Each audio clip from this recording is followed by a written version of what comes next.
이 손 당장 치우지 못합니까? 감히 누구에게 손을 대려고 하는 겁니까?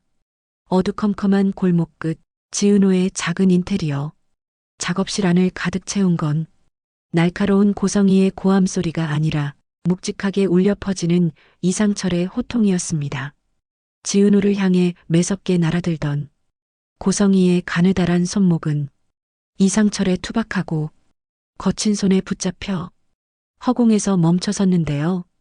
평소 늘 허허실실 웃으며 고개를 숙이던 그저 정년퇴직한 힘없는 노인인 줄만 알았던 이상철의 눈빛이 이토록 서슬퍼렇게 빛날 줄은 고성이도, 그리고 뒤에서 떨고 있던 지은호도 전혀 예상치 못했던 일이었더라고요. 고성이는 당혹감에 얼굴을 일그러뜨리며 손목을 뿌리치려 했지만 33년을 성실히 몸으로 버텨온 이상철의 완력은 생각보다 훨씬 강했습니다. 사실 지금까지 이상철은 자신의 아들 이지환이 고성이의 집에서 운전기사 노릇을 하고 있다는 이유로, 그리고 자신의 고지식한 성격 탓에 웬만한 수모는 참아왔던 게 사실입니다. 하지만 오늘만큼은 달랐습니다. 자신의 큰아들 이지혁이 마음을 다해 사랑하기 시작한 여자이자 친딸처럼 아끼던 지은호가 무참히 짓밟히는 현장을 목격한 이상철의 내면에서는 그동안 억눌러왔던 감정이 폭발해버린 것이었죠. 고성이는 도끼 어린 눈으로 이상철을 노려보며 이거 놓지 못해? 너 지금 누구 몸에 손을 대는지 알고나 있는 거야? 일개 기사 아버지가 미쳤구나. 라며 표독스럽게 소리를 질렀는데요. 하지만 이상철은 눈 하나 깜짝하지 않고 고성이의 눈을 정면으로 응시했습니다. 그리고 아주 낮고 차가운 목소리로 한마디를 내뱉었는데 그 말이 고성이를 매우 혼란스럽게 했습니다. 고성애 씨, 아니 고필순 씨, 33년 전 그날 남편의 사고 현장에서 당신이 들고 나갔던 그 검은 가방은 지금 어디 있습니까? 이 말이 떨어지자마자 작업실 안에는 심장이 멎을 듯한 정적이 감돌았습니다. 고필순이라는 이름이 들리는 순간 고성이의 눈동자는 마치 지진이 난 것처럼 격렬하게 떨리기 시작했고 얼굴에서는 핏기가 사라져버렸더라고요. 지은호는 옆에서 이 광경을 지켜보며 숨도 제대로 쉬지 못했습니다. 자수성가한 사업가와 결혼해 신분 상승을 했다고 알려진 늘 우아하고 고고해 보이던 고성이가 고필순이라는 사실도 충격적이었지만 무엇보다 이상철이 언급한 33년 전의 검은 가방과 남편의 사고라는 단어가 주는 무게감이 너무나 섬뜩했기 때문입니다. 고성이는 입술을 파르르 떨며 당신 지금 무슨 소리를 하는 거야?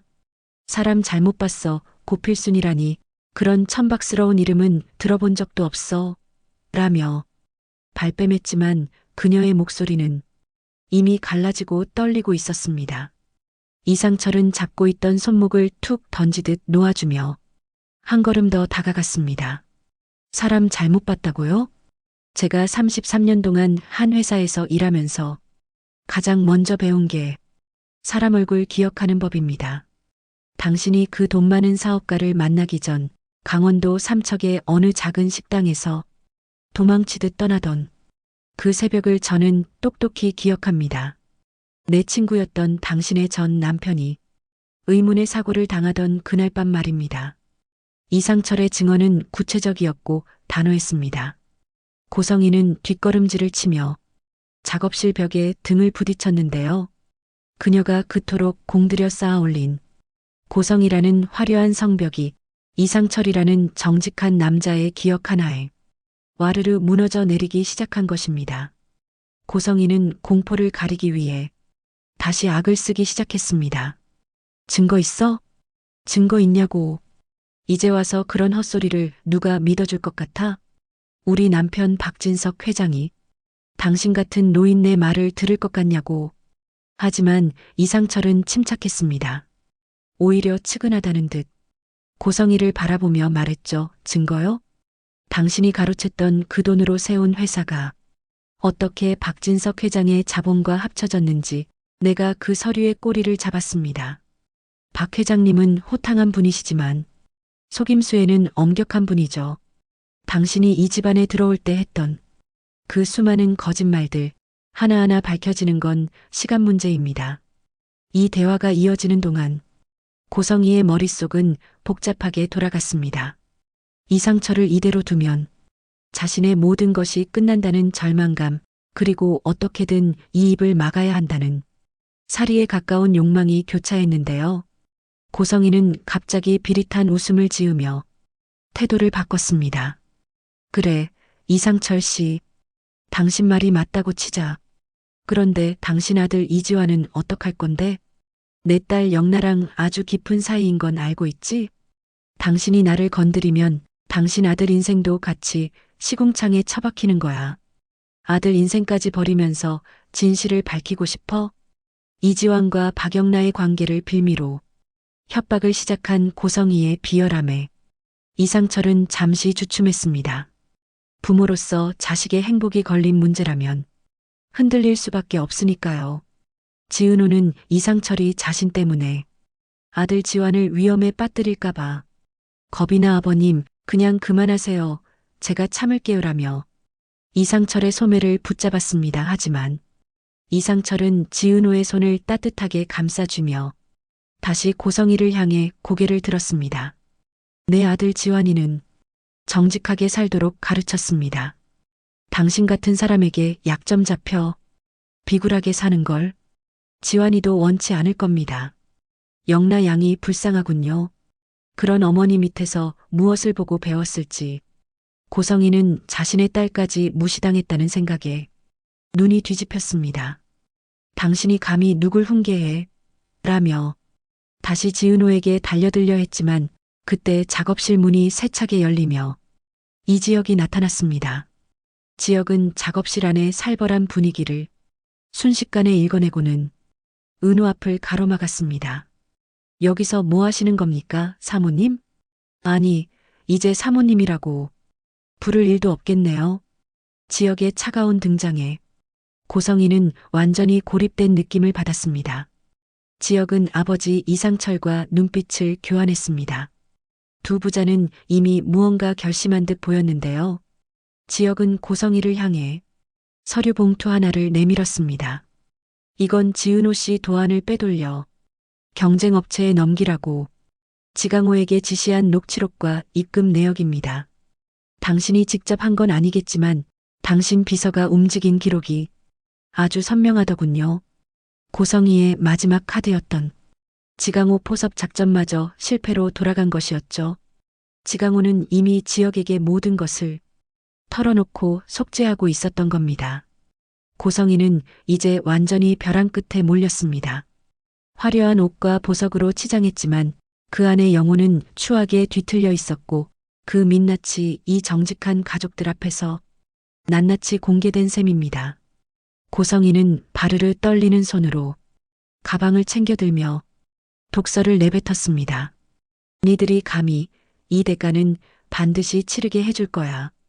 박진석 회장이 가만히 있을 것 같아? 내일이면 너희 집안 전체가 길거리에 나앉게 될 줄 알아. 고성희는 도망치듯 작업실을 빠져나갔습니다. 고성희가 떠난 후 작업실에는 무거운 침묵이 흘렀습니다. 지은호는 긴장이 풀려 바닥에 주저앉았고 이상철은 그런 은호를 부축하며 미안하다 은호야. 내가 너무 늦게 나섰지? 라며 다독였습니다. 지혁은 아버지의 어깨를 잡으며 말했습니다. 아버지, 정말 괜찮으시겠어요? 고성희가 박 회장을 어떻게 자극할지 모릅니다. 이상철은 깊은 한숨을 내쉬며 대답했습니다. 진실은 덮는다고 사라지는 게 아니야. 언젠가는 터질 일이었고 그게 오늘이었을 뿐이다. 이제부터는 우리가 지켜내야지. 우리 가족도 은호도 한편 작업실 밖으로 나온 고성희는 차 안에서 미친 듯이 핸들을 내리쳤습니다. 이상철, 이지혁 감히 나를. 고성희의 눈에는 살기가 가득했습니다. 그녀는 곧바로 어디론가 전화를 걸었습니다. 준비해 이지혁 내 집안, 그리고 지은호 그 계집애. 오늘 밤 안으로 다 끝내야겠어.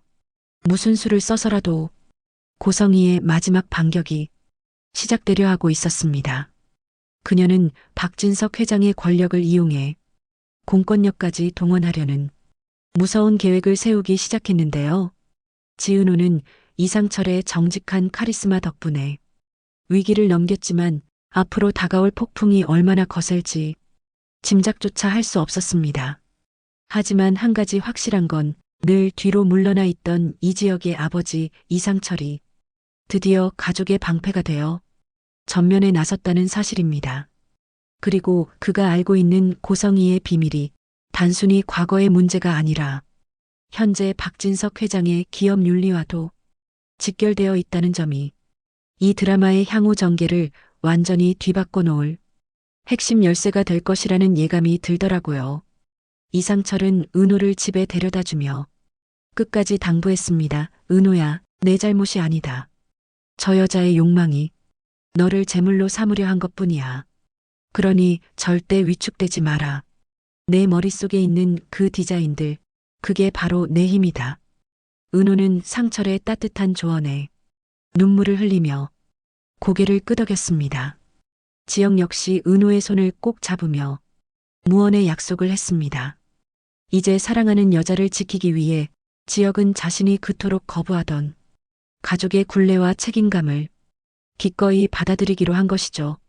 하지만 고성희의 말대로 박진석 회장의 반응은 미지수였습니다. 박 회장은 자신의 아내를 건드리는 것을 자신의 자존심을 건드리는 것으로 생각하는 호탕하지만 불같은 성격의 소유자였으니까요. 과연 이상철의 정직한 고발이 박진석 회장에게 전달되었을 때 박 회장은 아내의 편을 들까요? 아니면 진실의 편에 설까요? 그리고 이상철이 언급한 그 검은 가방 속에는 고성희의 이름뿐만 아니라 어떤 더 거대한 비밀이 숨겨져 있는 걸까요? 작업실을 나온 이상철은 밤하늘을 올려다보았습니다.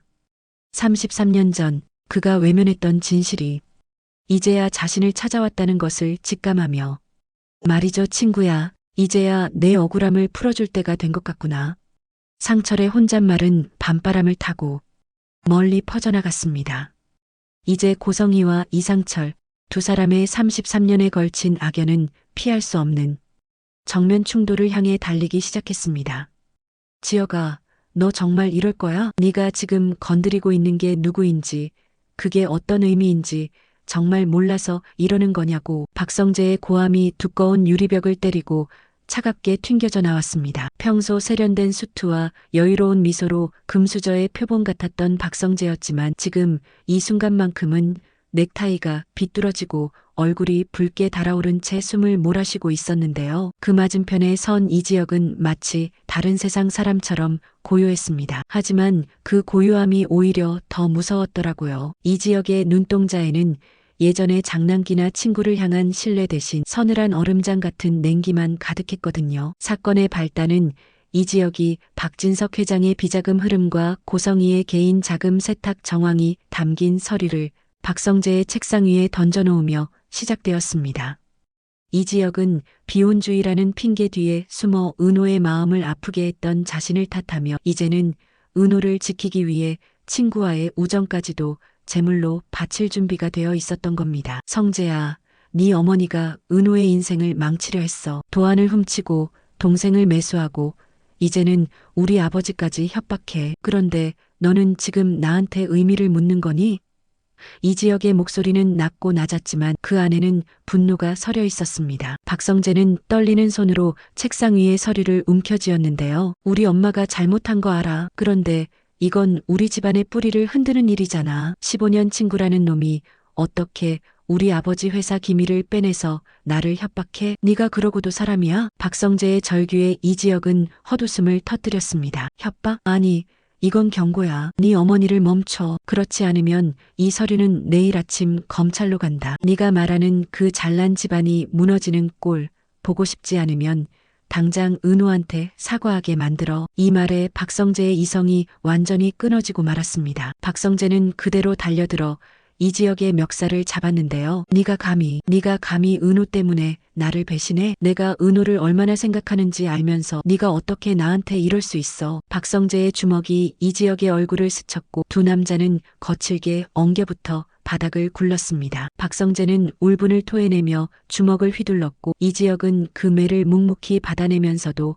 결코 물러서지 않았습니다. 이지혁에게 지금 중요한 건 자신의 몸이 상하는 게 아니라 다시는 은호가 고성이 같은 사람들에게 휘둘리지 않게 만드는 울타리를 치는 것이었으니까요. 한참을 거칠게 싸우던 두 사람은 결국 탈진한 듯 서로를 밀쳐내고 바닥에 주저앉았습니다. 박성재의 입가에서는 피가 흘렀고 이지혁의 셔츠는 찢겨 엉망이 되었는데요. 박성재는 고개를 떨군 채 흐느끼기 시작했습니다. 지혁아, 나 은호 진짜 좋아해. 네가 비혼주의라고 밀어낼 때 내가 은호 옆에서 얼마나 노력했는지 알잖아. 그런데 왜 이제 와서 왜 하필 너야? 박성재의 고백은 애처로웠지만 이지혁은 단호했습니다. 미안하다 성재야. 나도 내가 이럴 줄 몰랐어. 그런데 은호가 무너지는 걸 보는 순간 내 세상이 다 무너지더라. 내가 은호를 지키려면 네 어머니와 싸워야 하고 그건 결국 너랑 싸우는 일이 되겠지. 감수할게. 은호를 위해서라면 너한테 평생 쓰레기 소리 들어도 좋아. 이지혁의 말은 박성재의 가슴에 대못을 박았습니다. 박성재는 이지혁이 알던 합리적이고 쿨한 친구가 아니라 사랑에 미쳐버린 한 남자로 변해버렸음을 깨달은 것이죠. 이지혁은 엉망이 된 옷을 다듬으며 자리에서 일어났습니다. 그리고 마지막으로 덧붙였는데요. 성재야, 너는 네 가족을 지켜. 나는 내 여자를 지킬게. 이제 우리 사이에 남은 건 이 서류가 가리키는 진실뿐이야. 이지혁이 문을 열고 나가자 박성재는 소리를 지르며 책상의 스탠드를 벽으로 내던졌습니다. 쨍그랑하며 유리가 깨지는 소리는 이들의 15년 우정이 완전히 박살났음을 알리는 비명이었습니다. 이지혁은 회사를 빠져나와 차에 올랐습니다. 핸들을 잡은 손이 가볍게 떨렸지만 눈빛만큼은 어느 때보다 또렷했습니다. 그는 곧바로 은호에게 전화를 걸었는데요. 은호야, 나야. 다 끝났어. 이제 아무도 너 건드리지 못하게 할게. 걱정하지 마. 은호의 걱정스러운 목소리가 수화기 너머로 들려왔지만 지혁은 그저 안심시키기에 바빴습니다. 사실 지혁은 알고 있었습니다. 자신이 방금 한 행동이 단순히 친구를 배신한 것이 아니라 박진석 회장이라는 거대한 괴물과의 전쟁을 선포한 것이라는 사실을요. 한편 홀로 남은 박성재는 바닥에 흩어진 비자금 관련 서류들을 하나하나 주워 모았습니다. 그 서류 속에는 자신이 그토록 존경했던 아버지 박진석 회장의 치부와 어머니 고성희의 탐욕이 적나라하게 기록되어 있었습니다. 박성재는 이 서류를 불태워버릴 수도 있었지만 차마 그러지 못했습니다. 지역의 말대로 진실은 이미 터져나오기 시작했고 자신이 막을 수 있는 단계를 넘어섰다는 것을 본능적으로 느꼈거든요. 박성재는 비틀거리며 회장실로 향했습니다. 아버지 박진석은 호탕하게 웃으며 누군가와 통화 중이었지만 아들의 처참한 몰골을 보고 표정을 굳혔는데요. 성재야, 얼굴이 왜 그 모양이야? 누가 이랬어? 박성재는 아버지의 물음에 대답 대신 지역이 두고 간 서류 뭉치를 책상 위에 올려두었습니다. 아버지, 어머니가 무슨 짓을 하고 다니는지 정말 모르셨어요? 그리고 이 서류들 정말 사실인가요? 박진석 회장의 눈이 가늘어졌습니다. 그는 서류를 훑어보더니 이내 책상을 꽉 내리쳤습니다. 이지혁, 그놈이 결국 선을 넘는구나. 박진석의 분노는 아내의 잘못을 꾸짖는 게 아니라 감히 자신의 성역을 건드린 이지혁을 향해 있었습니다. 박진석은 성재를 차갑게 노려보며 말했습니다. 친구라고 감싸지 마라. 이제부터 저쪽 집안은 우리 적이다. 이상철 그 고지식한 늙은이부터 이지혁 그 애송이까지 싹 다 밟아버릴 거니까. 박성재는 아버지의 반응을 보며 더 큰 절망에 빠졌습니다. 자신의 가족은 진실을 바로잡을 생각이 전혀 없었던 것이죠. 그저 힘으로 누르고 돈으로 막으려는 아버지의 모습에서 성재는 자신이 그토록 동경했던 성공한 기업가의 모습이 아닌 추악한 권력자의 모습을 보았습니다. 박성재는 말없이 회장실을 나왔습니다. 복도 끝에서 마주친 고성희는 상처 입은 아들을 보며 안절부절 못했는데요. 성재야, 이지혁이 이랬니? 그 집안 정말 미친 거 아니야? 엄마가 가만 안 둘게. 고성희의 가식적인 위로에 박성재는 처음으로 어머니의 손을 차갑게 뿌리쳤습니다. 엄마, 제발 그만 좀 하세요. 엄마 때문에 내 친구도 잃었고 내가 사랑하는 여자도 잃었어요. 이제 만족하세요? 고성희는 아들의 싸늘한 반응에 충격을 받은 듯 멍하니 서 있었습니다. 하지만 이내 눈빛을 바꾸며 중얼거렸습니다. 아니, 나는 틀리지 않았어. 다 너를 위해서였어, 성재야. 저들이 감히 우리를 무너뜨리게 두지 않을 거야. 지역은 흑화하여 복수의 칼날을 갈기 시작했고 성재는 가족의 죄와 우정 사이에서 자아를 잃고 방황하게 되었는데요. 시청자들은 이제 한때는 형제보다 가까웠던 두 남자가 서로의 목에 칼을 겨누는 비극을 목격하게 된 것입니다. 지역은 집으로 돌아와 거울 속에 비친 자신의 상처투성이 얼굴을 보며 나직이 의졸였습니다. 성재야, 미안하다. 하지만 이게 은우를 지키는 유일한 방법이야. 그의 눈물 한 방울이 뺨을 타고 흘러내렸지만 표정은 그 어느 때보다 단단해 보였습니다. 이제 전쟁은 시작되었고 누구 하나 무너지기 전까지는 끝나지 않을 이 싸움에서 지역은 자신의 모든 것을 걸기로 한 것이죠. 박성재 역시 어두운 창밖의 야경을 내려다보며 결심했습니다. 아버지를 지켜야 할지 아니면 지역의 편에 서서 진실을 밝혀야 할지 그의 고뇌는 짙어지는 밤만큼이나 깊어갔습니다. 우정은 비겁한 변명이 되었고 사랑은 잔인한 고통이 되어버린 이들의 밤은 그렇게 화려하지만 슬프게 흘러가고 있었습니다. 엄마, 나 진짜 죽고 싶어. 나 진짜 왜 이럴까, 엄마. 지강호의 처절한 비명 같은 울음소리가 정순이의 낡은 식당 안을 갈기갈기 찢어놓았습니다. 영업이 끝난 식당, 차가운 스테인리스 테이블 위에 머리를 박고 오열하는 지강호의 등 뒤로 정순이는 넋이 나간 듯 서 있었는데요. 평소 부지런하지 못하고 불만투성이었지만 그래도 내 자식이라 언젠가는 정신 차리겠지 하며 품어왔던 아들이었습니다. 그런데 그 아들이 금전적인 유혹에 눈이 멀어 하나뿐인 누나 지은호의 인생을 송두리째 흔들어 놓았다는 사실을 알게 된 정순이의 심정은 그야말로 지옥불에 떨어지는 것 같았더라고요. 지강호는 고성이가 던져준 돈 묻은 사과, 즉 도박빚을 메워주겠다는 제안을 넙죽 받아먹고 말았던 겁니다. 누나 지은호가 밤을 새워가며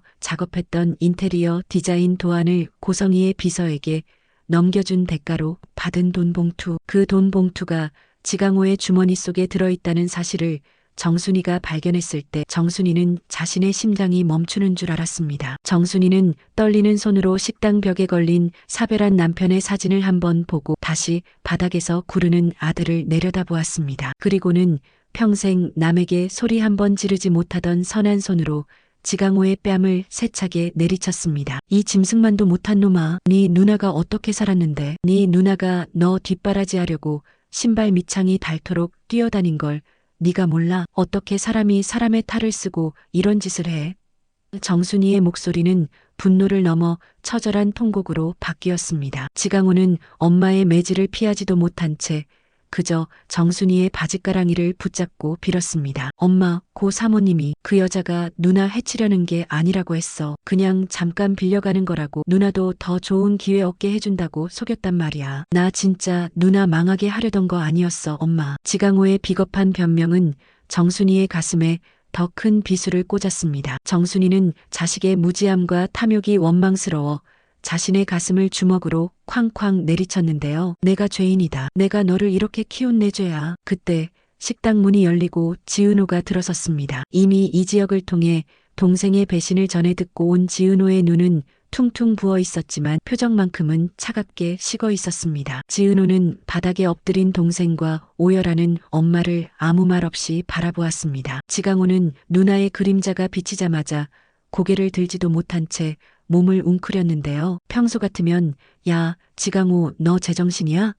라고 소리라도 질렀을 지은호였지만 그녀는 그저 담담했습니다. 그 담담함이 오히려 더 시리고 아팠더라고요. 일어나 강호야. 지은호의 낮은 목소리에 지강호가 어깨를 떨며 고개를 들었습니다. 누나, 미안해. 내가 진짜 미쳤었나 봐. 그 돈 다 돌려줄게. 아니, 내가 경찰에 가서 자수할게. 제발 누나. 지강호가 지은호의 신발 옆에 머리를 조아렸지만 지은호는 동생을 일으켜 세우지 않았습니다. 대신 정순이를 부축해 의자에 앉혔는데요. 지은호는 정순이의 거친 손을 잡으며 말했습니다. 엄마, 울지 마. 엄마 잘못 아니야. 강호가 욕심이 많았던 것도 내가 너무 앞만 보고 달려서 강호 마음 몰라준 것도 다 내 탓이야. 그러니까 제발 자책하지 마. 지은호의 성숙한 태도에 정순이는 더 크게 오열했습니다. 은호야, 이놈을 어떡하면 좋니? 이 불쌍한 걸 어떡해? 정순이는 배신한 아들도 자식이라고 그 와중에도 아들이 겪게 될 뒷일이 걱정되어 가슴을 쥐어뜯었습니다. 지은호는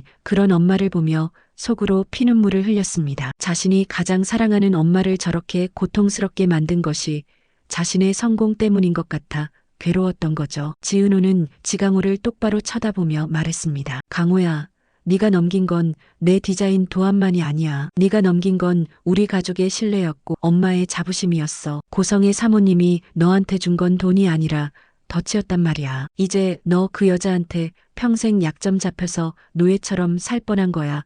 알아? 지은호의 날카로운 지적에 지강호는 공포에 질렸습니다. 고성이라는 여자가 얼마나 무서운 존재인지, 자신이 얼마나 위험한 불장난을 했는지 비로소 실감하게 된 것이죠. 지은호는 주머니에서 휴대폰을 꺼내 고성이의 비서와 지강호가 만나는 모습이 찍힌 사진을 테이블 위에 던졌습니다. 이지혁 선배가 이미 다 확보했어. 너 이거 터지면 감옥 가. 그런데 강호야, 내가 선배한테 부탁해서 일단 막았어. 왜인 줄 알아? 너 감옥 가는 꼴 보면 엄마가 죽을 것 같아서. 지은호의 말에 지강호는 할 말을 잃었습니다. 배신한 누나가 자신을 지키기 위해 또 한 번 희생했다는 사실에 지강호는 자격지심조차 사치라는 것을 깨달았습니다. 이 광경을 지켜보던 정순이는 결심한 듯 눈물을 닦았습니다. 정순이는 테이블 위에 놓인 고성이의 돈 봉투를 집어들었습니다. 은호야, 이 돈 그 여자한테 돌려주러 가자. 가서 내가 무릎을 꿇든 따귀를 맞든 내가 해결할게. 내 아들 죄는 내가 짊어지고 갈 거다. 정순이의 단호한 태도에 지은호는 엄마를 말렸지만 정순이는 완강했습니다. 자식을 위해 평생 헌신해온 엄마가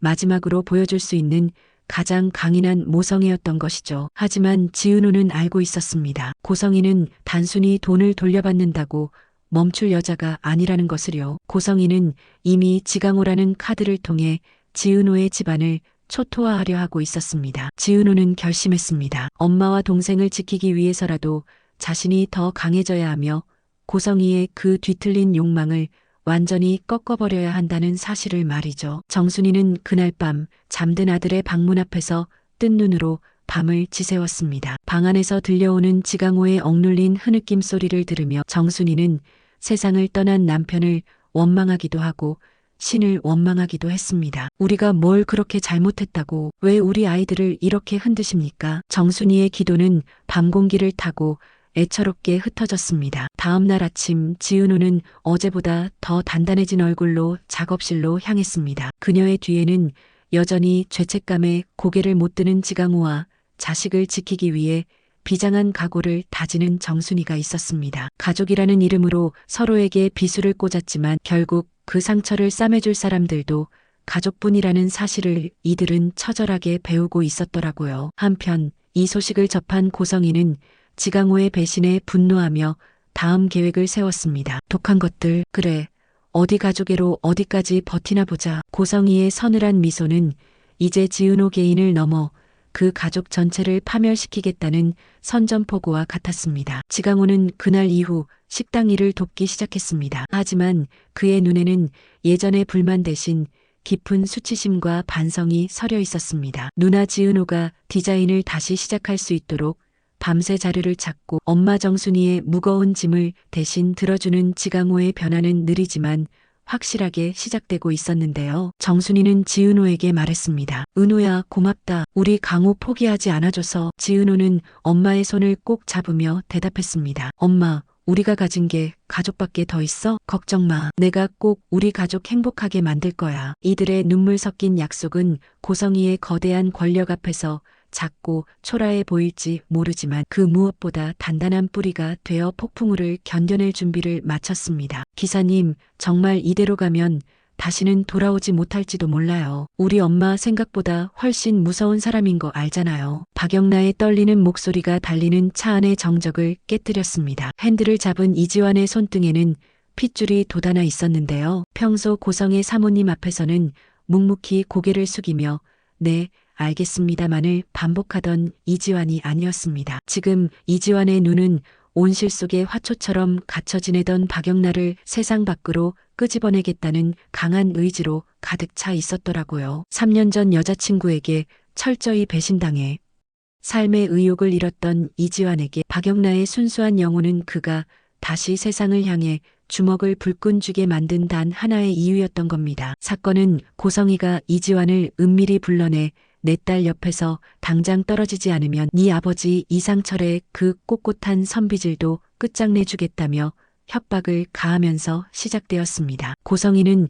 이지환이 그저 돈 몇 푼에 움직이는 운전기사인 줄로만 알았던 모양이에요. 하지만 이지환은 그 자리에서 고성이에게 말했습니다. 사모님, 제 아버지는 제가 지킵니다. 그리고 영나 씨는 제 목숨을 걸고 지킬 겁니다. 당신 같은 사람 밑에서 숨도 못 쉬고 죽어가는 영나 씨를 더는 보고 있을 수 없습니다. 이지환의 예상치 못한 반격에 고성이는 실수하며 네가 감히 를 연발했지만 이미 이지환은 박영나를 태운 채 안개가 자욱한 서울을 벗어나고 있었습니다. 이지환은 백미러로 영나를 바라보며 나직하게 말했는데요. 영나 씨, 나 믿죠? 나 체육학과 출신이에요. 몸 쓰는 건 자신 있습니다. 사모님이 보낸 경호원들이든 세상 그 어떤 벽이든 내가 다 막아줄 테니까 영나 씨는 그냥 내 뒤에만 있어요. 이지환의 듬직한 말에 박영나는 참았던 눈물을 터뜨렸습니다. 평생 엄마 고성이가 정해준 옷을 입고 엄마가 정해준 음식을 먹으며 엄마가 정해준 사람들과만 대화하던 박영나에게 이지환은 생전 처음 느껴보는 진짜 자유 그 자체였던 것이죠. 하지만 이들의 도피는 결코 순탄치 않았습니다. 고성이는 곧바로 GPS를 통해 이들의 위치를 파악했고 검은 세단 세대가 이지환의 차 뒤를 바짝 쫓기 시작했는데요. 이지환은 능숙한 운전 솜씨로 코너를 돌며 추격자들을 따돌리려 애썼지만 고성이가 보낸 베테랑 경호원들은 집요하게 차 옆을 들이받으며 위협해 왔습니다. 영나 씨, 꽉 잡아요. 이지환은 차를 급회전시켜 좁은 길로 들어섰습니다. 차가 크게 흔들리며 비명을 질렀지만 이지환은 멈추지 않았습니다. 결국 막다른 길목에 다다랐을 때 이지환은 박영나의 손을 잡고 차에서 내려 숲속으로 달리기 시작했습니다. 뒤쫓아온 경호원들이 박영나 아가씨, 당장 멈추십시오. 라고 소리쳤지만 이지환은 영나를 자신의 품에 꼭 안은 채 가시덩굴을 헤치며 나아갔습니다. 이지환은 숲속 작은 오두막에 도착해서야 거친 숨을 몰아쉬며 멈춰섰습니다. 박영나의 옷은 여기저기 찢어지고 얼굴에는 흙탕물이 튀었지만 그녀의 눈은 어느 때보다 생기 있게 빛나고 있었는데요. 기사님, 아니 지환 씨, 나 태어나서 처음으로 내 발로 뛴 것 같아요. 숨이 턱끝까지 차오르는데 이상하게 너무 행복해요. 영나의 고백에 이지환은 자신의 겉옷을 벗어 그녀의 어깨에 덮어주며 가슴 아픈 미소를 지었습니다. 그날 밤 작은 촛불 하나에 의지한 채 두 사람은 서로의 속마음을 털어놓았습니다. 박영나는 자신이 그린 그림들을 엄마가 돈 안 되는 쓰레기라며 다 찢어버렸을 때의 절망감을 이야기했고 이지환은 배신당했던 과거 때문에 다시는 사람을 믿지 않으려 했던 상처를 고백했는데요. 서로의 아픔을 어루만지는 이 시간은 두 사람의 사랑을 더욱 단단하게 묶어주는 밧줄이 되었습니다. 그러나 행복도 잠시 고성이의 전화가 이지환의 휴대폰을 울렸습니다. 전화기 너머 고성이의 목소리는 소름 끼칠 정도로 차분했는데요. 이지환, 지금 네 아버지가 어디 있는지 아니? 내 말 한마디면 네 아버지 이상철은 평생 쌓아온 명예를 잃고 감옥에서 썩게 될 거야. 내 딸 데리고 당장 돌아와. 그러면 네 아버지 목숨줄은 붙여주지. 고성이는 이지환의 가장 아픈 구석인 가족을 건드려 그를 무너뜨리려 했던 겁니다. 박영나는 고성이의 목소리를 듣고 공포에 질려 사르르 떨었습니다. 지환 씨, 나 때문에 아버님이. 영나는 자신이 돌아가겠다고 울며 매달렸지만 이지환은 휴대폰을 바닥에 내던져 박살 내버렸습니다. 안 가요. 절대 안 갑니다. 우리 아버지 그렇게 쉽게 무너질 분 아닙니다. 그리고 내가 여기서 당신을 놓아버리면 그게 진짜 우리 아버지를 욕되게 하는 거예요. 아버지는 저한테 어떤 상황에서도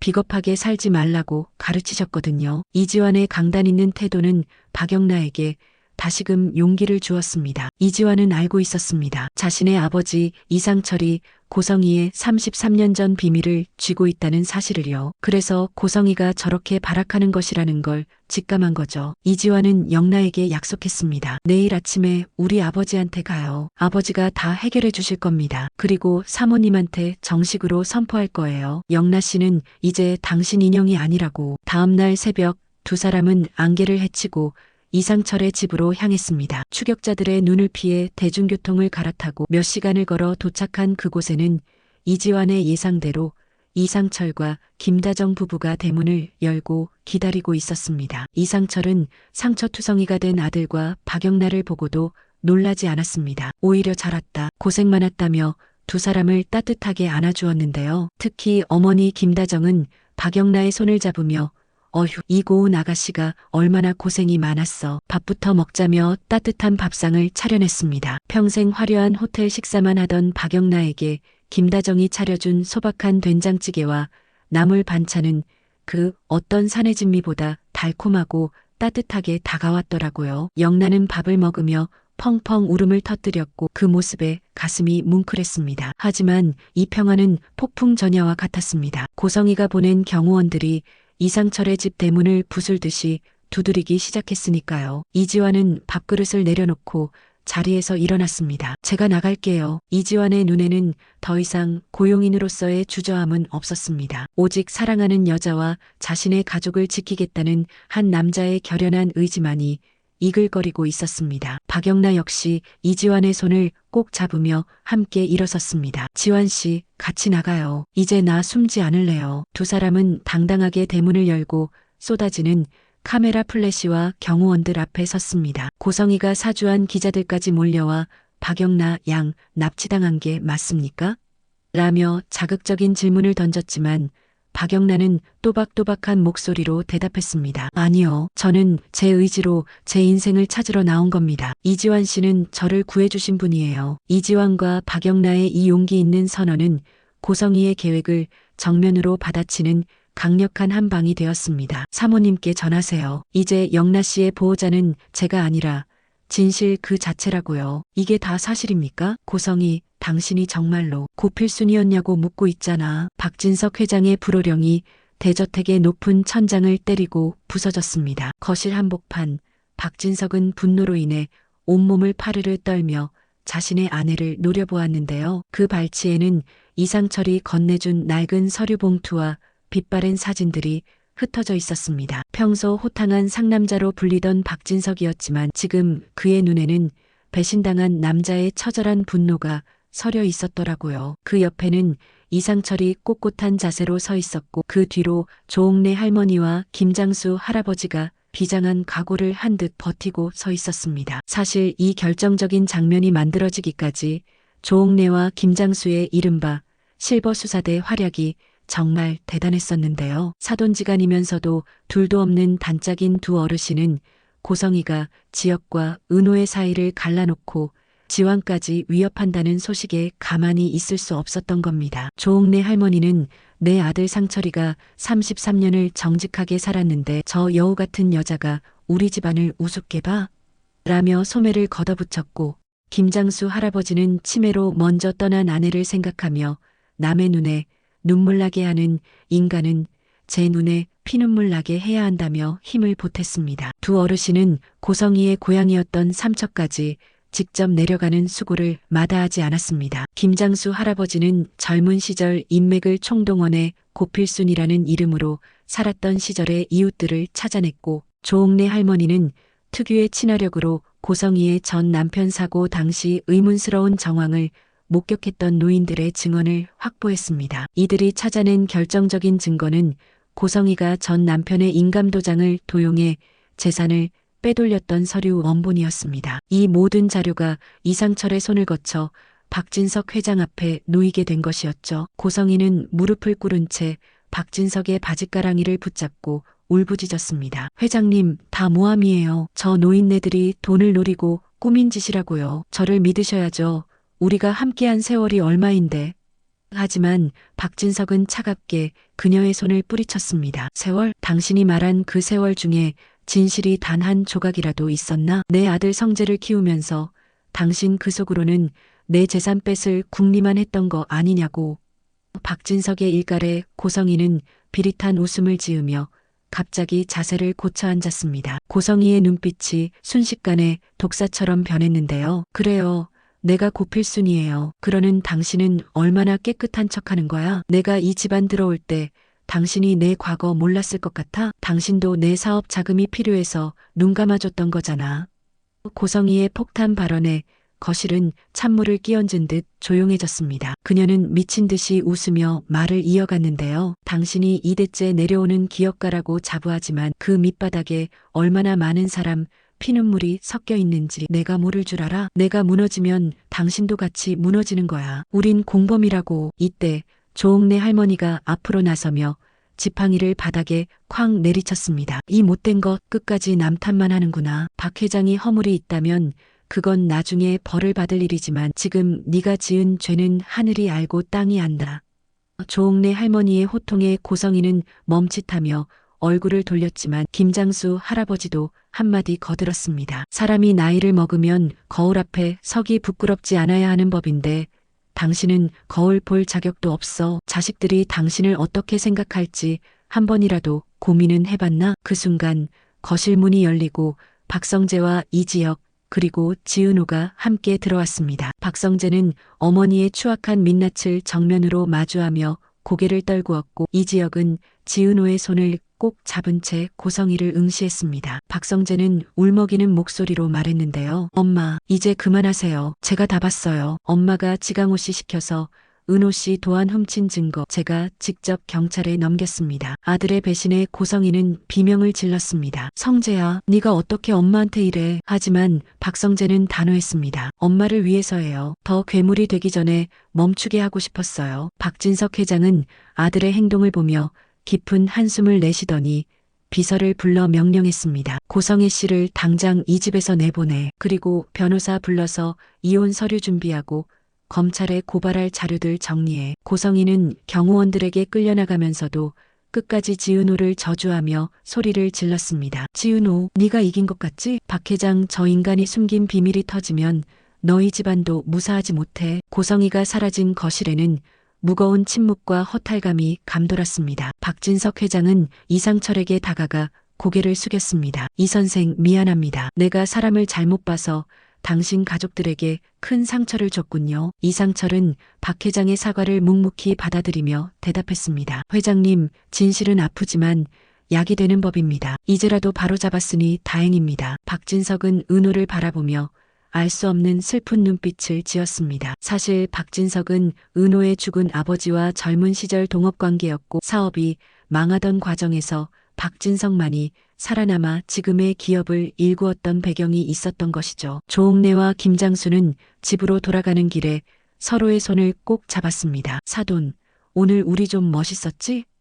김장수 할아버지의 농담에 조옥래 할머니는 환하게 웃으며 대답했습니다. 멋있고 말고요. 우리 손주들 앞길 막는 돌멩이 하나 치웠으니 이제 다리 뻗고 자겠네. 지은호는 지역의 어깨에 기대어 대저택을 나섰습니다. 화려한 불빛이 쏟아지는 정원을 걸으며 은호는 생각했습니다. 진정한 화려함이란 돈이나 명예가 아니라 진실을 마주할 용기와 곁을 지켜주는 사람들의 온기라는 것을요. 지역은 은호에게 속삭였습니다. 은호야, 이제 진짜 우리만의 화려한 날들을 만들어가자. 어떤 비밀이 우리를 기다리고 있어도 내가 네 손 절대 안 놓을게. 여러분, 악의 몰락과 진실의 승리, 그리고 그 뒤에 숨겨진 또 다른 반전까지 정말 한순간도 눈을 뗄 수 없는 이야기였습니다. 박 회장의 비밀은 과연 은호의 가족에게 어떤 영향을 미칠까요? 그리고 지역과 은호의 관계는 어떻게 될까요? 다음 이야기가 궁금하시다면 꼭 구독과 좋아요를 눌러주세요. 여러분의 응원이 이 화려한 서사를 끝까지 이어가는 힘이 됩니다. 댓글로 여러분이 생각하는 최고의 명장면을 남겨주시는 것도 잊지 마세요.